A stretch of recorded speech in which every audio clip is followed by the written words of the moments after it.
That's okay. Yeah, that's our stuff. Oh, it's because I don't. See, I'm gone for a week and I already forget the procedure of how to do this. Oh, you were gone last week? I left the evening after the class that we had. So we had class here. We had the Pine class. And then sorry folks who are watching and getting all shook up from this.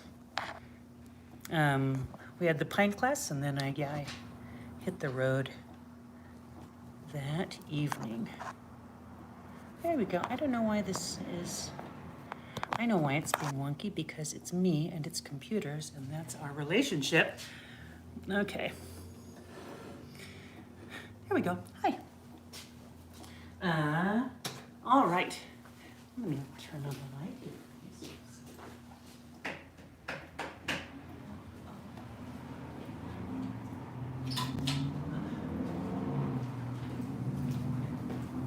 So we have Burdock today. And Burdock, the botanical name is Arctium.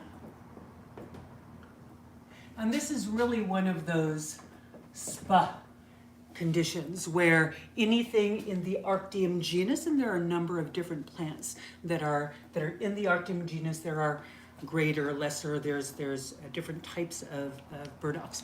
But as long as your burdock is an Arctium, it is going to be medicinal. Everything that we're talking about today is going to apply to it. So the official species generally is Arctium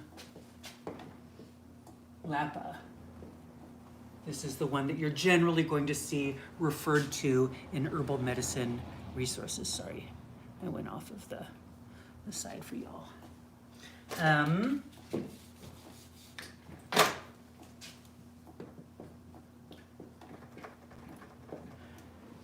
But really any of the Arctiums. And the family is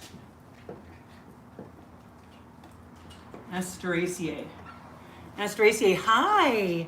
Good morning. So what's the Asteraceae family? Sunflower. Sunflower, exactly. Roses? No, roses are in their family. It's the Rosaceae family. It's the rose family. So yeah. This is the daisy family, the sunflower family, and burdock is a member of that family. So most of the thistles, whenever you see a thistle kind of plant, and this is a thistle. Good morning, everyone. Good morning, Mike and Teresa, Rosa. Other Mike? Calendula, Artemisia, exactly. Yeah. So there's a really wide variation in the plants of the Artemisia family, right? You have the Calendula and Artemisia, which Mike spoke of, very different plants. You have sunflowers, you have burdock, right? So while we often talk about families of plants, where families of plants have specific characteristics in common, right? If I tell you that something's in the mallow family, you're going to know a lot about that. That's going to be a plant that is generally going to be moistening. If I tell you a plant is in the rose family, what are the qualities that you're generally going to find in the rose family? There's one quality generally we associate with that. What that is? Rose family plants, folks online. Good morning, Jennifer. Yeah. Do you know what quality you tend to associate with the rose family?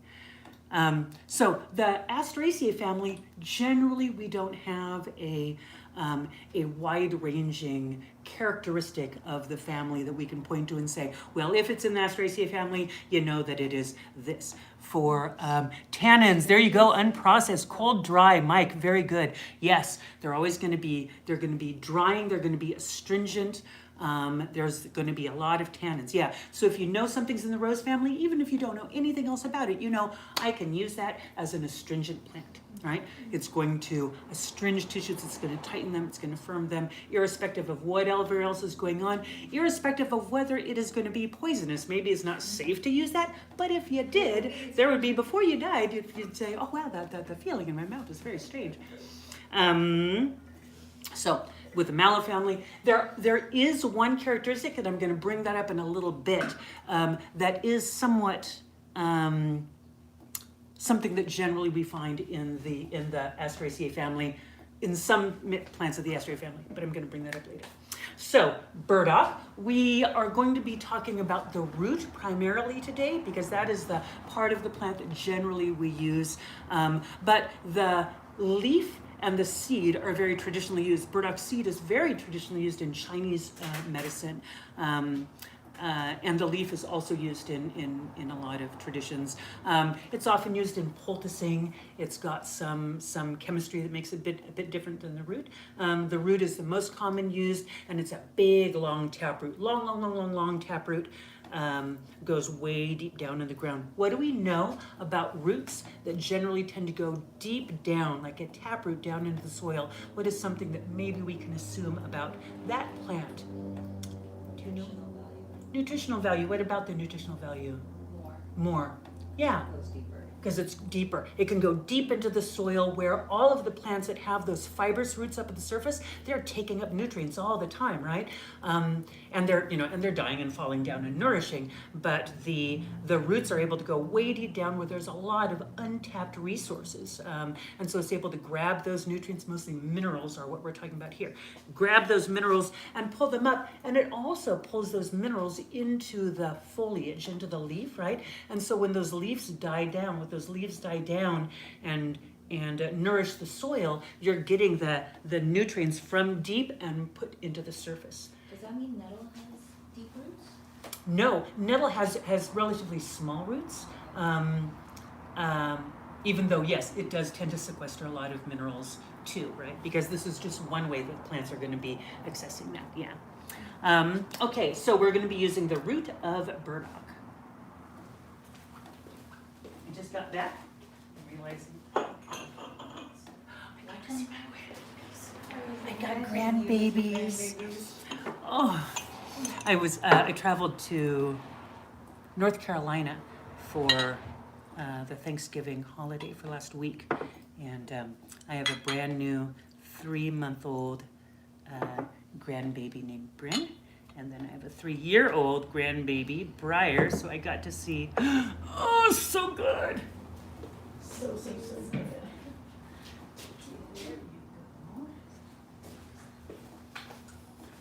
Yeah, it was also my very first time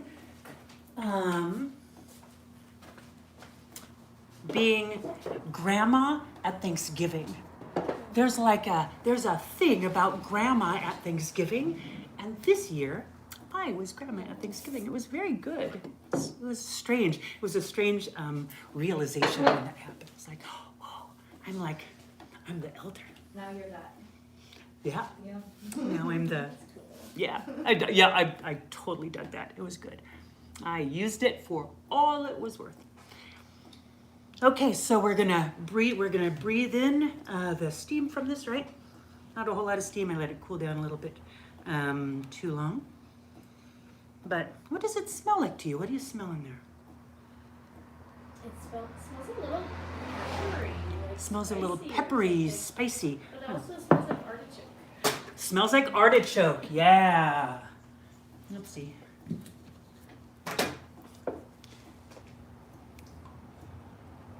Audio, video, good today? Hopefully, I haven't heard anyone complaining, so I'm assuming yes. The downside to using my phone seems to be the thing that I can use that's working for these, but the space is shorter. So peppery, and then tastes like artichoke, or smells like artichoke. Yeah. Really important information, those two. We're going to go back to That makes those. sense. It absolutely makes sense because artichoke is an Asteraceae. It's a thistle. It's one of those thistle plants. And so, yes, it tastes very much like artichoke, and the chemistry of burdock root has some similarities to the chemistry of artichoke. Even though that one is buds and one is roots, they are in the family, and there is that taste. You will often find that in a lot of the Asteraceae family plants, particularly the roots, is you have that artichoke taste to it, and we'll go into that. Audio and visual, good, yay, thank you, and processed. Thank you. Yeah, anything else about the smell?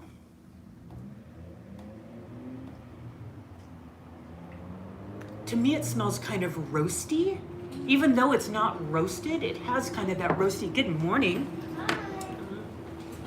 was almost thinking like nutty.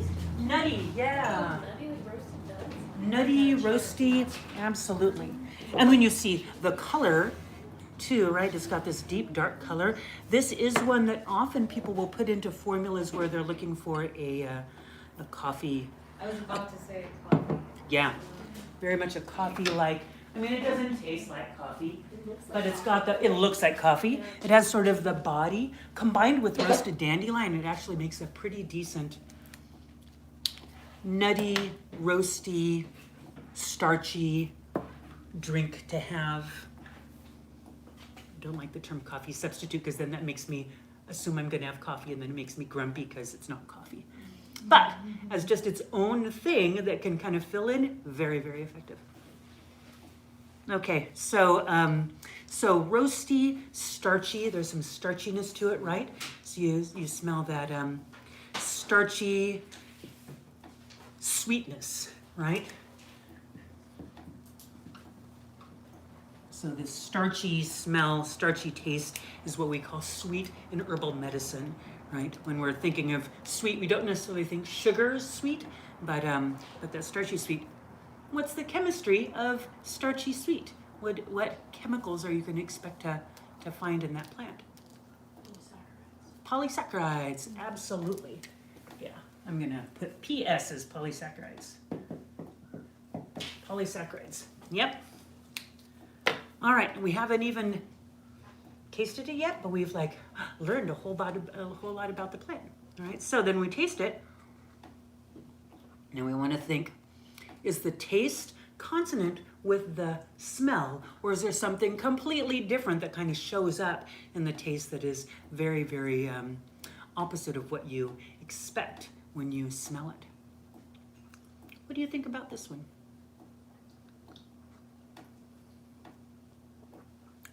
Well, it tastes really sweet. I mean, Tastes very sweet. Yeah, that comes out more than the smell. Yeah. Yeah, we can get some, that starchy kind of sweet smell can come up. We don't consider that to be volatile aromatics. Even though we can smell it, it's not considered an aromatic. When we talk about aromatic things, we're really talking about specific chemistry of those little monoterpene volatile compounds, right? We can smell almost anything, but it doesn't necessarily mean it's aromatic. We would generally tend to say that burdock really does not have any aromatics, even though it has a very distinctive smell to it. So the starches, a lot of the starches are too big to be carried by steam, right? So we can smell a little bit of a starchiness, but when we taste it, it's like there's big starchy, right? Because a lot of that just won't be present. But we can still kind of smell. Get that they're there? Yeah, so lots of sugars, polysaccharides. Yeah. What do you think? Sorry if I missed it, but your tea is just the root. Yes, yeah, Jennifer, it's just the root. We'll talk a little bit about the leaf and the seed as medicine, but generally when people are talking about burdock, they're usually talking about the root as kind of the default medicine in Western herbalism. That isn't necessarily true in other traditions. What do you think about the energetics of this plant in terms of whether it is heating or cooling, whether it is drying or moistening, whether it is astringent, tonifying, or relaxing and diffusive to tissues? What do you think about that? Or are you getting a sense? Moistening? It feels like it's warming. Moistening, warming, Relaxing. relaxing. Yeah, so definitely moistening. And this is a really important thing about moistening plants. Whenever you have starches, you have the ability to hold moisture. So we often think of mucilaginous plants, slimy plants, as the most obvious starches that hold moisture, right? Because they make these big, large molecules, that slime that holds moisture, right? Those are starches that are holding moisture. But all starches hold moisture. It's the nature of starches to hold moisture. So whenever you have a plant that's kind of starchy sweet, it's likely that that plant is going to be moistening to the body. Even if it isn't slimy. Slime, the mucilage is only one presentation of moistening starches, right? So yeah, this is a plant that brings moisture into the body, and it actually has a really cool relationship with moisture. Burdock helps to move fluids in the body, and it helps to bring water into the body, but it also has some oily compounds to it. That nutty flavor that you were talking about sort of sees those oils. There's kind of a lot. For a root, generally plants don't store oils in roots. Where do plants generally store oils? In the seeds, yeah. So usually we're going to, if we find oils in a plant, it's generally going to be in the seed. But burdock root has some oils to it, some fats in it. And burdock has a great relationship with fats and with water. It helps to regulate and normalize fluid distribution in the body. So when we have bodies that are too oily or not oily enough, bodies that are too damp or not damp enough, burdock is very good at regulating those. Very, very good for very dry skin, dry scalp, and very oily skin and very oily scalp. So any imbalance of fluid distribution, whether that fluid is water or oil.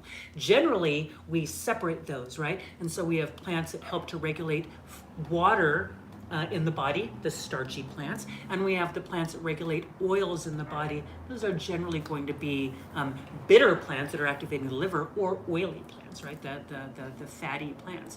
And yeah, usually we're going to see that as seeds. But burdock is a different one. I do taste a slight bit of like the bitter, A like little- aftertaste of. Yeah, there is a slight taste of bitter. A lot of people call burdock one of the bitters. But it's so, I mean, yes, there is some bitterness there, but I don't really think of it as a bitter. It's so sweet. I think it's quite delicious. Do they use it in Asian dishes? Because it has kind of that Asian food. Yes, it is very commonly used in Asian traditions. The Japanese name for it is gobo. So in common names, burdock, you'll see referred to as gobo. If you go into Asian markets, you'll often see it in the produce section. And it's a big, long, generally, in many Asian markets, it'll be about a yard long, right? In Whole Foods, Western natural products markets, it'll be about a foot long, and it'll be the same price. Oh. It'll often be organically grown, where the other one is not necessarily. But there'll be these tiny little ones or these big, robust plants, because it is a very common food in a lot of different cultures. And it's delicious. The root, when it's steamed, it's cooked with moisture and heat. Right, so steaming is a great way of using it, or throwing it into like soups and stews and all of that. The flavor is very artichoke. It tastes like artichoke heart. It's a delicious flavor. And you can sort of taste that in the tea, right? It has that, again, that sort of artichoke-like flavor to it.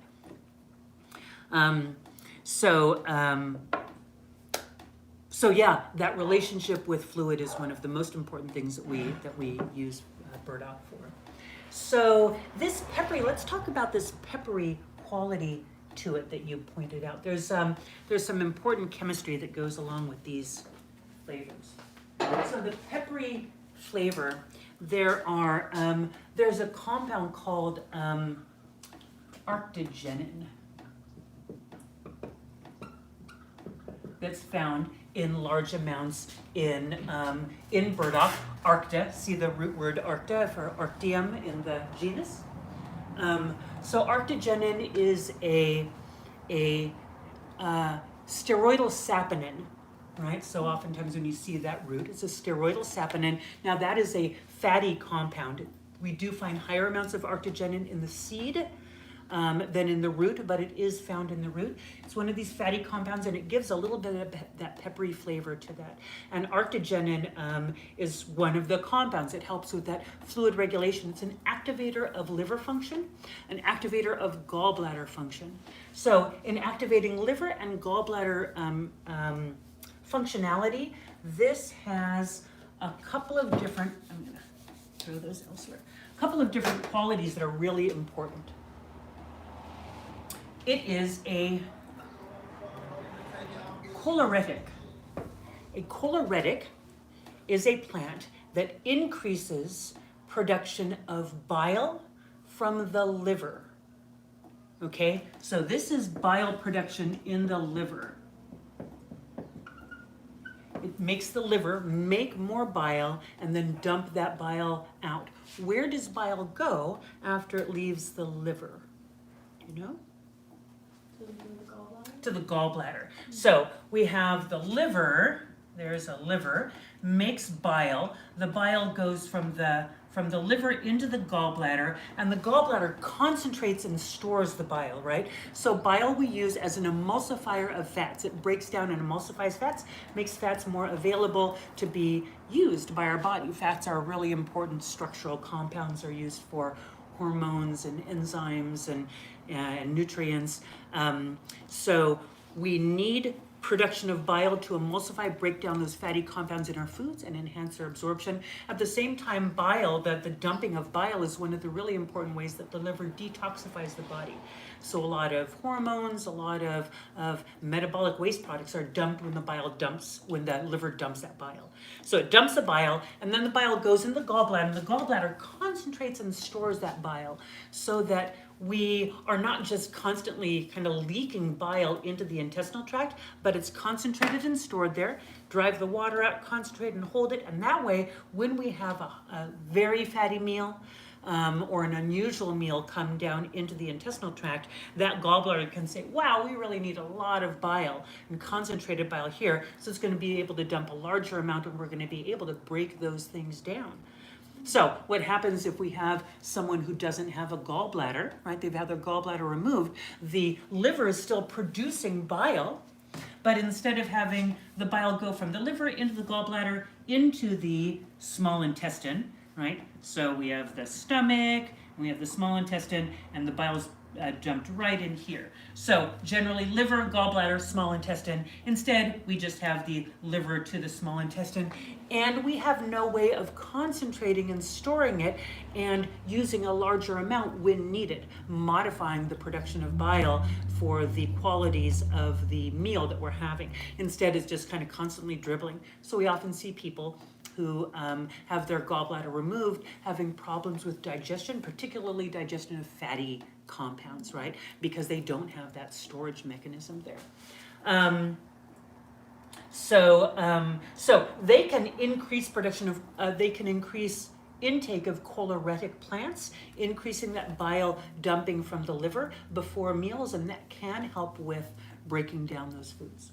Now there's another related action that a lot of times people get confused because they look very similar. So there's choleretic and there's and there's cholagogue. So these are two herbal actions that you'll see referred to. Choleretic is increasing bile production in the liver, the initial bile production and dumping.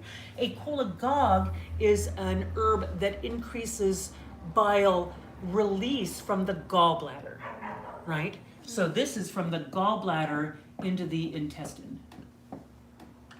Now, burdock is both, but there are some plants that are more cholagogue and some plants that are more choleretic, right? And so it's important to kind of identify which ones are which. So choleretic, cholagogue, burdock is both. Dandelion is also both. Burdock and dandelion root have very similar qualities, and you'll often see them together. All right, so we use burdock for activating liver function, for increasing digestion, and it is also a plant that is a lymphatic.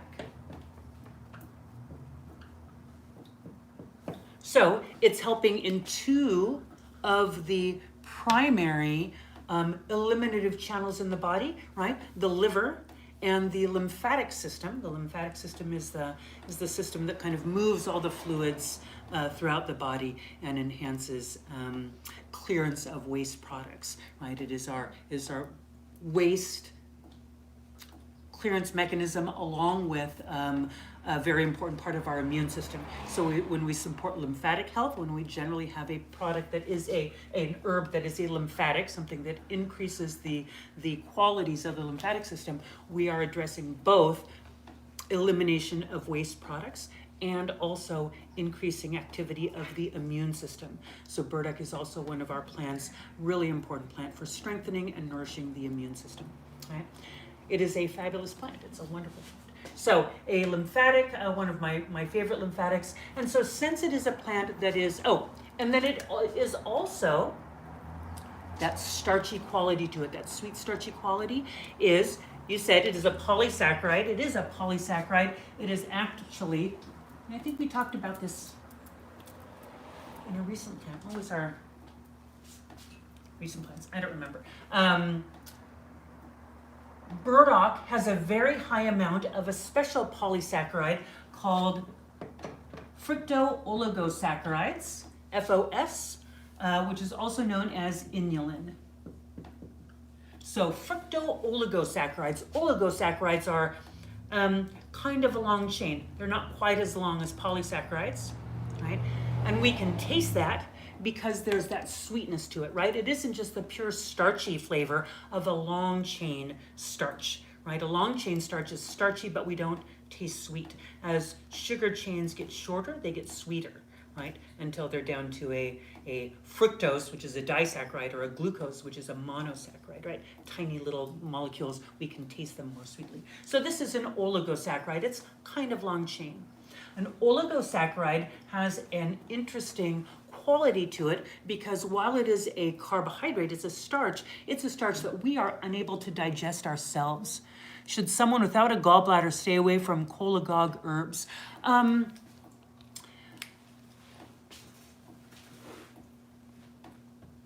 Not necessarily. It's just maybe not going to work for them the same way. They do want to use choleretic herbs, and some like burdock and dandelion are both. So it's not that they should avoid it. You do bring up a very important part though. If they don't have a gallbladder, they're fine. If they do have a gallbladder and they have gallstones, what they should not be doing is using cholagogue herbs, right? Because if we have a this is such a good question. I'm really glad you brought it up. If we have this little gallbladder and we have our bile duct, right? And the bile duct goes into the intestinal tract, right? And so we have that kind of squirting down it. If we have gallstones, those gallstones, if we're stimulating gallbladder release, we're saying, get that bile out of there. We can move one of these gallstones down into the bile duct. Boop. And that causes bile duct obstruction.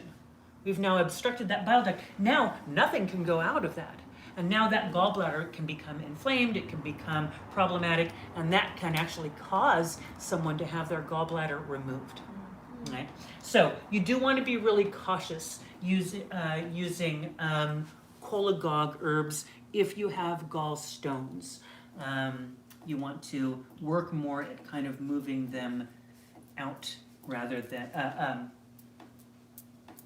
at breaking them down rather than moving them out. Whoopsie, I'm not done with the inulin yet. Now what I also want to say about that is let me tell you, painful. I've not had gallstones, but I've had kidney stones. And yeah, it is, your body doesn't like to move big things through little tiny passages, ever. Which is why they often say, passing kidney stones, maybe gallstones, I don't know. Taco Kitty, you can tell me, is more painful than giving birth, and I have done both, and they totally are, absolutely 100%. One of the things that you can't do, this is a little aside, but because this just comes up so regularly in social media herbalism, and even herbalism before the advent of social media, this is kind of an old school thing. You will find people talking about gallbladder detoxes, gallbladder cleanses, right? Have you heard about this? The olive oil and lemon gallbladder cleanse? Have you heard about this? Yeah, so it's a big thing. You are supposed to take a cup of olive oil and a cup of lemon juice, a cup of each. So 2 cups, about this volume of lemon juice and olive oil. You take them together and you drink it really quick, drink the whole thing down. and you go to bed, and it's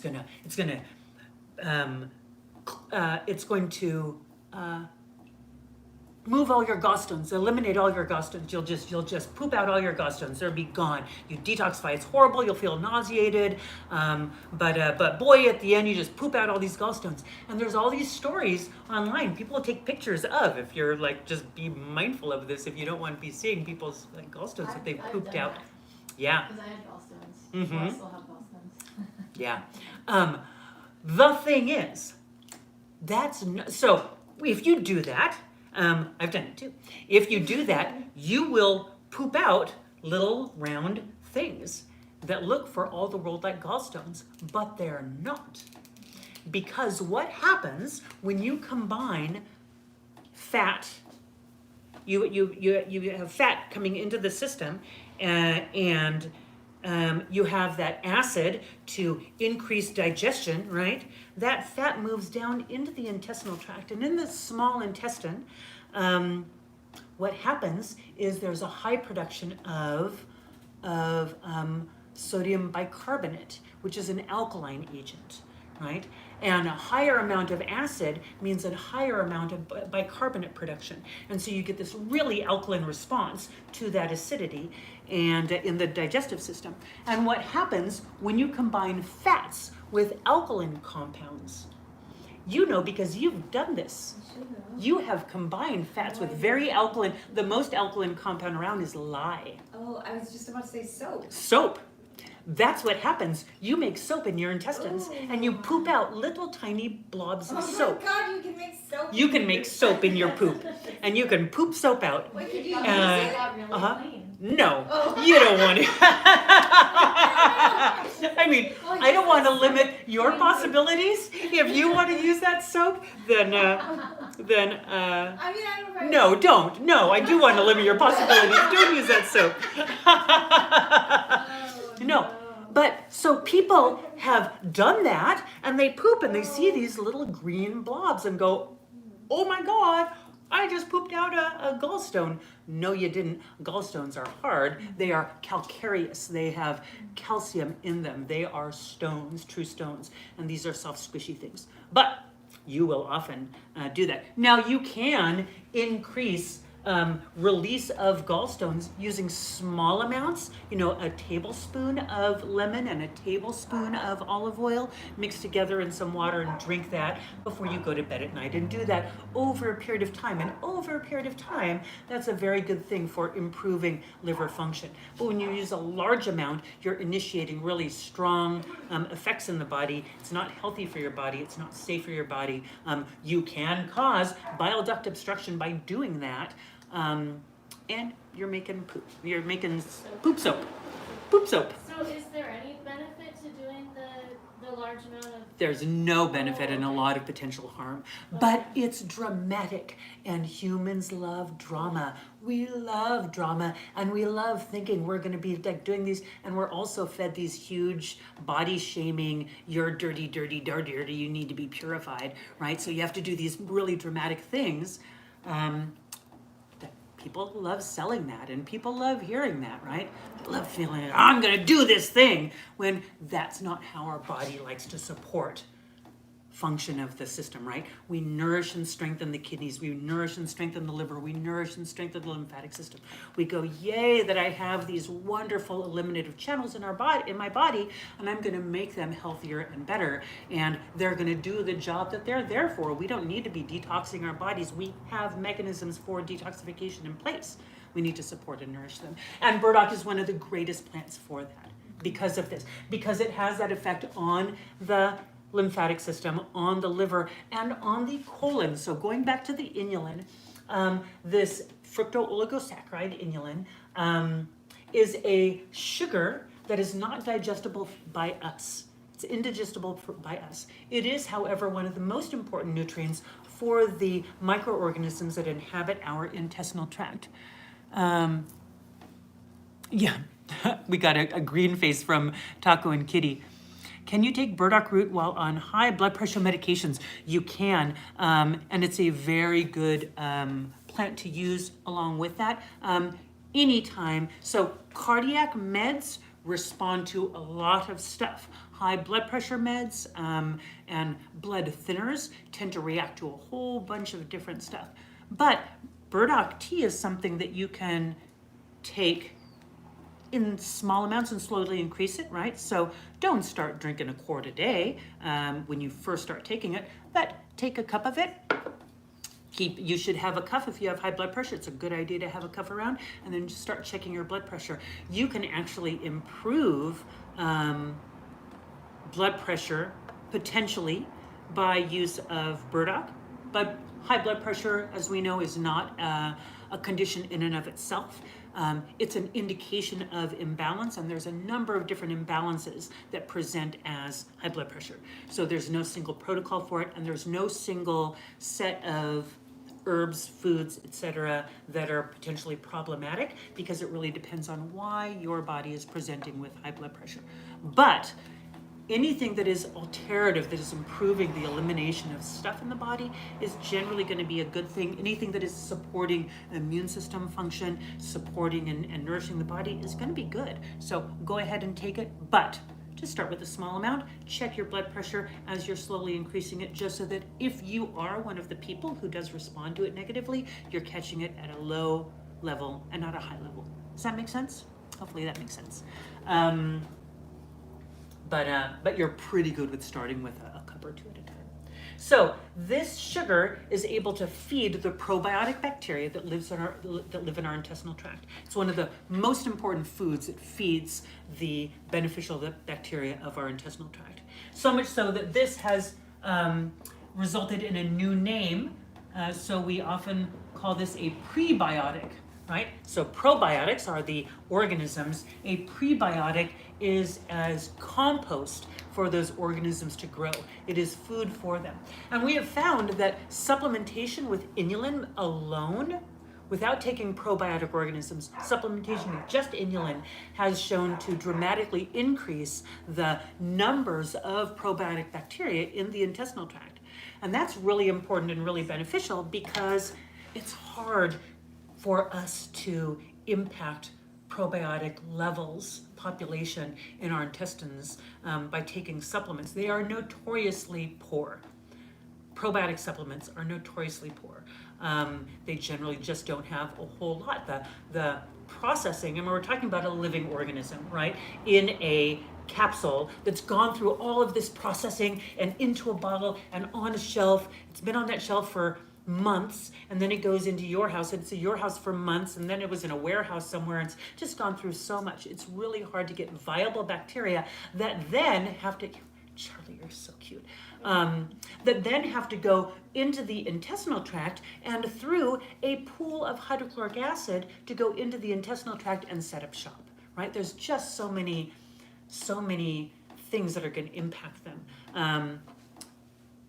Great study showed that one of the primary ways that you can increase probiotic levels is by taking lacto-fermented foods, right? Sauerkraut or any variation of lacto-fermented cabbage is particularly good. But if you combine that with an inulin-containing compound, now you have the prebiotic and you have the probiotics, and really that is just one of the best combinations.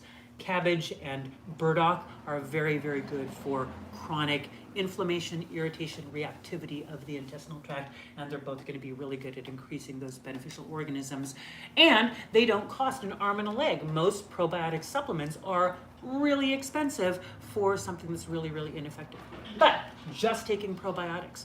Now, we were talking at the very beginning about similarities in the Asteraceae family, and that generally there aren't any. This is one of the similarities of the Asteraceae family. When we have an Asteraceae plant that has a large root, oftentimes that large root tends to form inulin. So the highest concentration of inulin is in Asteraceae root family plants. The highest concentration one, does anyone know? Love sauerkraut. Fix my gut, right? Yes. Now, is FOS good for you if you have SIBO? FOS is one of the plants one of the compounds that is problematic for people. I should have looked this up because I can never remember the acronym. People who are on a FODMAP diet. FODMAP. FODMAP refers to specific types of sugars that for people with gut disorders, those people can be reactive to these types of sugars, and elimination of those sugars in their diets can be really beneficial for support of certain types of gut problems. Unfortunately, inulin is one of the sugars in a FODMAP diet. So this is one of the things about the unique physiology of each individual person. For most of us, inulin is great for intestinal health. It's really important and beneficial. For people who have very reactive intestines, who respond positively to a FODMAP diet, they can actually have problems with prebiotics. If they take a probiotic supplement that has inulin in it, they're going to respond really negatively to that probiotic supplement. If they take yogurt that has prebiotics in it, they're going to respond really negatively to that. And if they eat burdock or any of the other high inulin foods, they're going to respond negatively to that. So it is something to be mindful of. And again, great question. So glad that you asked about it. So not necessarily SIBO, but for people who do have problems with those sugars, it is unfortunately a problem. Yeah. Can you ferment burdock? You can ferment burdock. It ferments very, very nicely. You can make burdock pickles that are super delicious. And you still Very, get very the good. obviously you get the pre and the probiotics. And you still get the pre and the probiotics. Absolutely, yeah. Burdock You can absolutely make an oxymel of burdock, and it's a very, very good. And actually what you can do is you can make an oxymel. So an oxymel is a vinegar and honey extract of a plant, right? So like we would make a tincture or a glycerite. You just extract in a combination of that, and you can just kind of julienne your raw burdock root, right? Fresh raw burdock root, julienne it, thin slices, and sit it in there, and cover it with your oxymel, your vinegar and honey solution. Let it sit for a month, and then you have two things. You have your burdock oxymel, and then you also have sort of pickled, but not necessarily, but sweet and sour burdock root that you've, and then you can just eat that. You just, Yeah, you can put it on things. It has a salad dressing kind of qualities. You can put it on. You Yeah. can put it on stuff. Yeah. Yeah, it's really good. And I they're, forgot about it in the fridge and then found it and was like, oh, this so thing. good. Yeah, Ah. super, super tasty. And it's a great way to preserve your fresh burdock root. Yeah, fresh burdock root, and you buy, because when you get a big one like that, you're like, okay, well, I have this one for a meal, and I'll do a couple of meals, and I still have all of this burdock root. What do I do with it? Yeah, make a tincture, make an oxymel, pickle it, ferment it. Yeah, absolutely. So inulin is found in inula. Well, I'll do this over here. I keep on forgetting that y'all can't see that side of the thing. So inula helenium is elecampane. Elecampane is one of the Asteraceae family plants. It's got big yellow flowers. A very important plant that we generally associate with lung health. Elecampane is a wonderful lung herb. However, it is also really high in inulin. It is the plant for which inulin is named. And if you make elecampane as a tincture or as a tea, simmer it for a long time, you'll often notice, and you'll notice this with burdock too, you'll often notice a layer of white down at the bottom. In fact, I had someone call me because they bought burdock tincture from us. And he was very upset because his tincture bottle had this layer of white down at the bottom. And he was like, why does your burdock root have white stuff in it? I've bought burdock root tincture from a lot of different places and none of them have had white stuff in it. Like, well, they were shorting you, and I'm sorry. Oftentimes when you make a tincture, you want to decant all of the stuff, right? Have a clear tincture. You don't want that in burdock. A properly made burdock tincture is going to have a layer of white stuff at the bottom. That is inulin. That's beneficial. You shake it up and you take it. He did not at all believe me. He was like, and I told him, you can bring it back if you don't want that. You know, don't want, I'll pour you some off at the top. But I'm telling you, that is the hallmark of a quality burdock. But because he hadn't seen it in any of the other burdocks, I'm pretty sure he will not be back to buy burdock tincture from us. That's fine. But you should know that that is something that you're going to see, and you absolutely do not want to pour that off. You want to keep that. That's the good stuff. What's the shelf life for something like burdock root? So really good. Oh, Mike got it. Inula helenium. There you go. Yes, exactly. So also found in dandelion root. I'll get back to your question. Also, dandelion root has inulin in it, not as much, but it's still there. And then highest, Mike, you know what the highest concentration of, what after the inula? Highest concentration of inulin, and a really easy way of getting too much inulin. I'll tell you about it later. Is by eating Jerusalem artichokes or sunchokes. Sunchokes, another tuber, a root of the Asteraceae family. Big, happy little yellow sunflowers. Delicious. Jerusalem artichokes are seriously delicious. They're crunchy. They taste like jicama, right? They're crunchy and they taste like burdock. Burdock that you can eat raw. So a lot of burdock is a bit too fibrous to be eaten raw. But sunchokes are delicious. They're crunchy little nuggets of deliciousness which have inulin through the roof.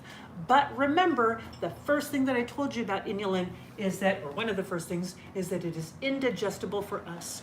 We can't use it as a sugar source. We can't use it as a fuel source. It's only fuel for intestinal bacteria. What happens when you have a starch that you can't digest, you can't burn up, that goes into a warm, moist environment like the intestines? What can happen to that starch?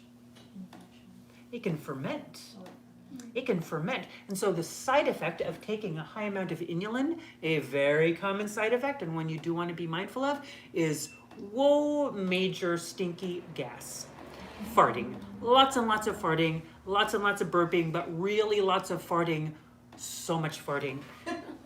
Oh, the farting that will happen, particularly if you buy sunchokes at the farmer's market. You get a nice big bag of them. They're little nuggets like this, and if you slice them and you roast them in the oven, they caramelize because they've got all those sugars, right? So they get all roasty and caramelized and soft, and when you eat them, they are so good. They're deliciously good.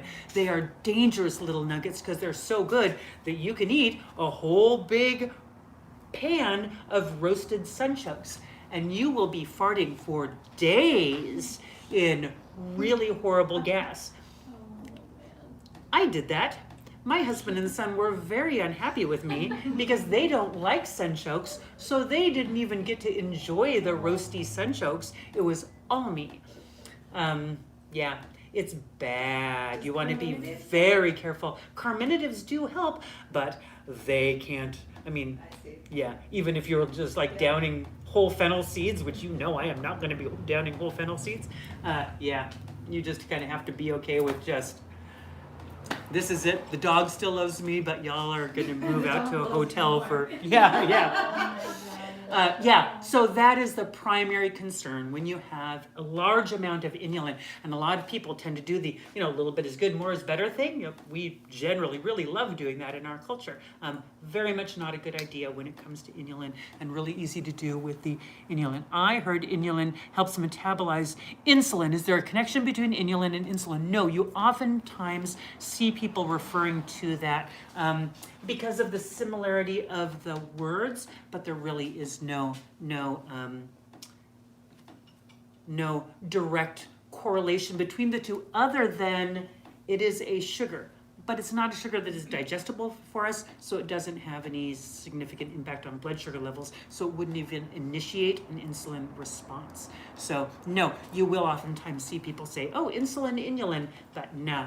Burdock does help with regulation of blood sugar, and that actually goes back to the the arctogenin that I was talking about before, the kind of peppery thing that you were talking about. Arctogenin and other compounds in burdock root have been shown to be really, really effective at regulating blood sugar. So it is a good plant for helping to regulate blood sugar. It's a good herb to put into a blood sugar regulation formula. One of my favorite combinations is burdock root and dandelion root and cinnamon. Is a great combination for blood sugar regulation. But no, it's not because of the inulin. So is it a cooling plant then, because it's working on the digestive? It's relatively neutral energetically. People will feel it as warming, primarily because of the starch. So this is another an important thing that we talk when we're talking about energetics. We talk about warming herbs, and generally we associate warming with the flavor of pungency, right? Spicy, ginger, cayenne, right? That type of pungent chemistry is what we associate with warming. But when we talk about energetic effects on our bodies and how do we feel in the presence of an herb or a plant, we will often feel a warming response to plants that are really nutrient dense, because really nutrient dense plants are giving our body nutrients, right? So that raw material can make our body feel like, especially for bodies that tend to be really nutrient deficient, right? Those people who are not getting a lot of nutrients in their body, when you give them something like a bowl of steamed burdock and all they've been eating generally is Diet Coke and Takis, then they're going to feel deeply nourished, and they're going to have a metabolic response of increased energy, increased vitality that can feel very warming, right? That can also feel cooling, right? If that body has become really hyper-inflamed because of this nutrient deficient diet and other stuff that's going on, and they get this really nutrient dense, cup of tea that they're drinking, that can feel very cooling. In those nutrients allow that chronic inflammation and reactivity to kind of quiet down. So we can see kind of differences in the feeling, and I feel that this plant is very cooling, I feel that this plant is very warming, and yes, they are. For your body and the condition that you are in, you feel that. It's important to recognize that as a way that someone can interpret warming and cooling, and that can provide that variation, right? But generally, when we talk about warming, we're going to be talking about that spiciness, and even with that little bit of pepperiness from the arctogenin. No, we would generally consider this to be relatively neutral. It doesn't have the bitter taste that we associate with cooling plants, and it doesn't have the sour taste that we associate with cooling plants, right? Those are the flavors that generally we associate with cooling. So sour, bitter, cooling. Starch is generally going to be neutral. Let's see. So we use burdock when we want general support of those eliminative channels in the body. We use burdock when we have imbalances in fluids, particularly those imbalances in waters and oils, and often when we see irregularities in how those compounds are distributed in the body, right? We have a diet that's like, I eat a good amount of fat in my diet, but I have very, very dry, scaly skin. We can add burdock to that diet, and that's going to help with getting those fats where they need to be, emulsifying and moving them through. Same when you have, I drink a lot of water, but I have very dry skin, right? Any kind of dryness in the body is going to be very helpful for. Very, very good for eczema, extremely good for psoriasis, extremely good for acne, chronic inflammatory skin disorders. Burdock is kind of one of the primary herbs that we're going to use for that. So eliminative channels, skin, any kind of skin disorder you want to think about burdock, taken internally and also applied topically. Particularly good for acne. It's really, really great for acne. Make a salve out of it? You can absolutely make a salve out of it. You can also use the tincture, just dabbed onto zits.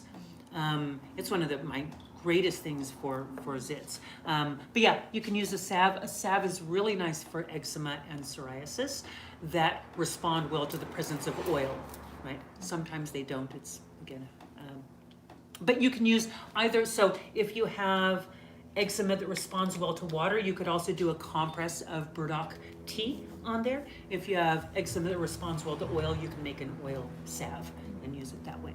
And then avoid the other one. If you have eczema that's worse with water, don't put the water extract on it, use the oil extract. Let's see. The seeds of burdock. I should have brought over some seeds. I'll show y'all some seeds later. The seeds are little burrs, right? And they're covered with these little hooks all over the place. They're burrs, so they're just covered all over. This little hook, when a fuzzy animal, like say Charlie, was going for a walk, this burr would grab on, right? These little hooks are able to grab on to fur or fabric when you're walking by and you're dressed in clothes. It's going to grabs on, and so it's a seed distribution mechanism. So it grabs on, it moves along, you're eventually going to drop it there, and those seeds are going to release, and now we're going to have burdock, so the plant is spreading widely. It is a really common weed in a wide range of different areas. It is not a common weed here, it's too hot and too dry here. But as we were talking about, it was just up in North Carolina, and there was burdock everywhere around there. That is a place where it is common, and maybe for you folks that it's going to be common. Do you find that it can make acne or other skin things worse before improvement? Missy, hi, sweetheart. It kind of depends on the person and the dosing, right? So sometimes when we have acne, for example, one of the mechanisms of kind of clearing is release through the skin. And so sometimes things like that, when we're taking things that are improving elimination, they can look worse before they get better, and that's generally kind of a short-term effect. Sometimes things that are looking worse can be because that's bad for you and you don't want to use it, right? So sometimes there's that, you need to kind of assess for the individual. Is this a response that looks like it's leading to healing, or is this a response where the body is saying, I don't really like this, right? And so you kind of have to look at effects like that in that way. Generally I've seen that it is, because it's improving all of this elimination everywhere, it's improving the function of the skin and all of that fluid, all of the stuff that it does seems to cause a resolution in acne. One of my favorite acne stories of burdock is I was teaching a burdock class, and a woman came in, we're using all of the things, including tincture. At the end of the class, she got a bottle of tincture and took it back and gave it to her son, who was 14, and he was a football player and in school, and he was 14. He was just getting all of this acne from puberty, and she gave him the bottle of burdock tincture and had him start taking it and also applying it topically. And his acne cleared up really quickly and remarkably, and he started to he gave it to a couple of his friends on the football team, and she came back and got some more tincture because they were doing it. He started to give burdock tincture to all of his buddies on the football team, and then he started to make his own tincture. So after a couple of months, they were buying large amounts of burdock so that he could make his tincture and distribute it amongst his football playing guys. So that is often what we see. But so, Missy, have you seen that any conditions where acne has gotten worse? And I know it was adorable. It was such an adorable thing. I love that. Boop de boop de boo. There was something that I was thinking of that brought up, and I don't remember what it was.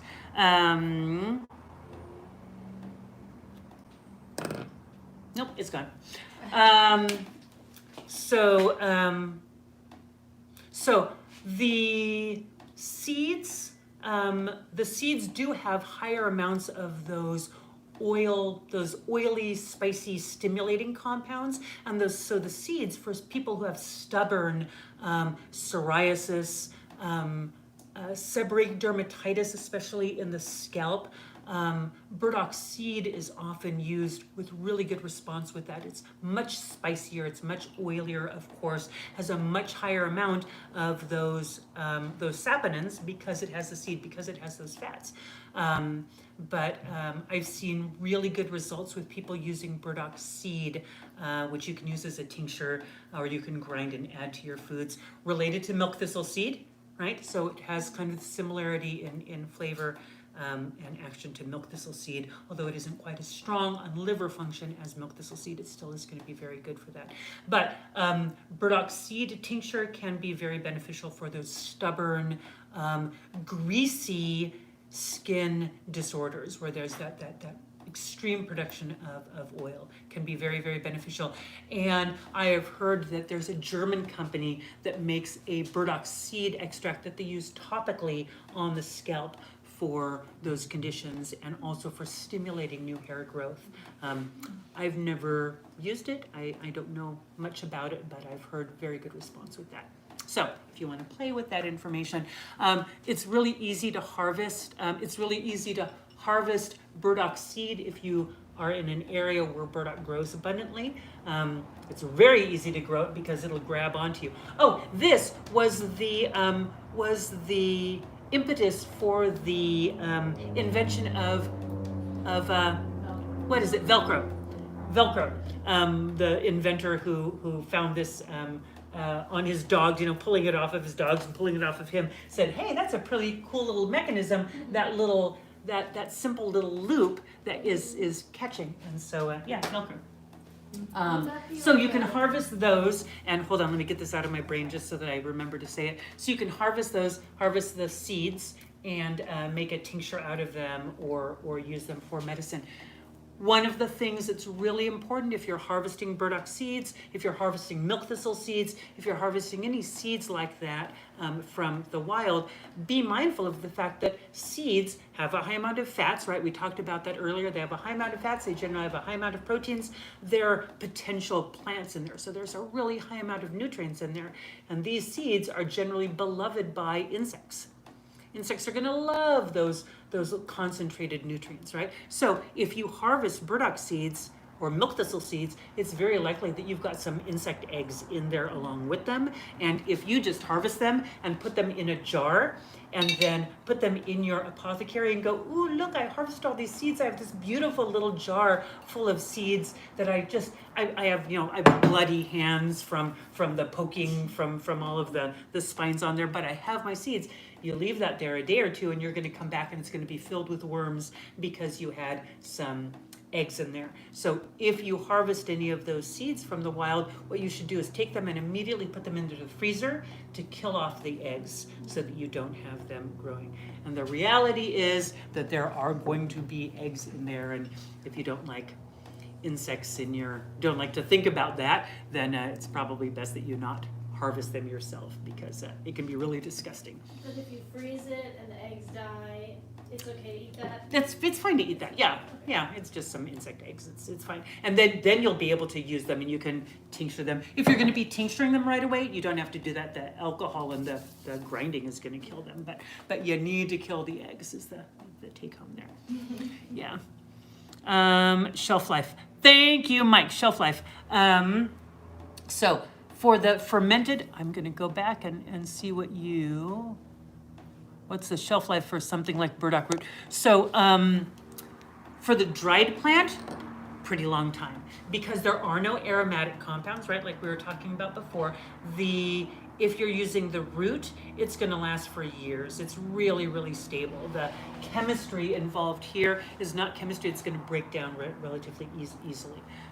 If you make a tea of burdock, it has a very short shelf life because it's a very starchy, it's a very nourishing. This is a potential petri dish because there's so much nourishment in here. It's very nourishing to us us, and it's very nourishing to organisms. So you're not, anytime you have a starchy tea, generally the shelf life of it in the refrigerator is going to be, 2 days maybe.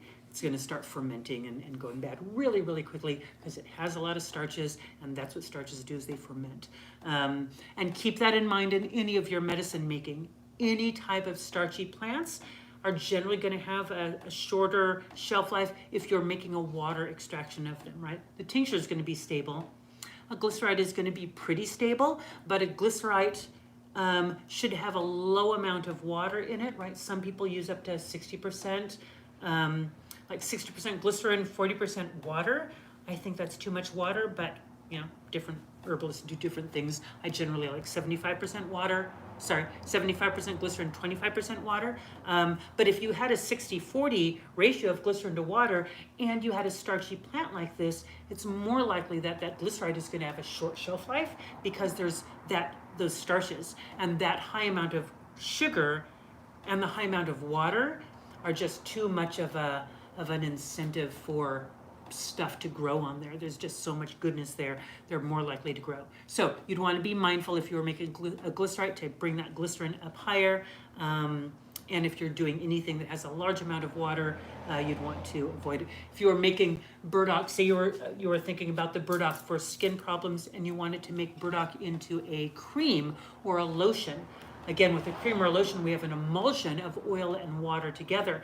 There's that water portion of it. You'd want to be darn sure that you have a really good preservative in that cream or lotion, because that again is a petri dish, and you can have all sorts of microorganisms growing in that cream before you can detect it. You're smearing billions of organisms all over your skin. It can be really, really funky. So again, this is something you want to be mindful of anytime you have an herb that's very starchy and anytime you have a cream or a lotion. There should be really good standard preservatives. No rosemary extract or grapefruit seed extract. You need Optifen or Germol or a really good wide spectrum preservative system there because you have a petri dish.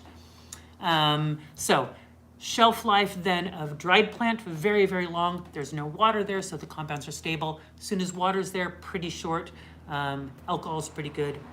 Generally in a tincture, we're going to have like 65% alcohol because we do have some compounds that are poorly soluble in water. You could make a low alcohol tincture of burdock. You could go down to 40%, you could even go down to 30%, and you'd be changing the ratios of the compounds that are in there, right? At 40% to 30% tincture, you would have virtually none of the fatty compounds, of the sterile compounds, of the saponin compounds, because they're not going to like the water, the steroidal saponins. They're not going to like the water portion of it. They liked that higher alcohol, and that's just not there.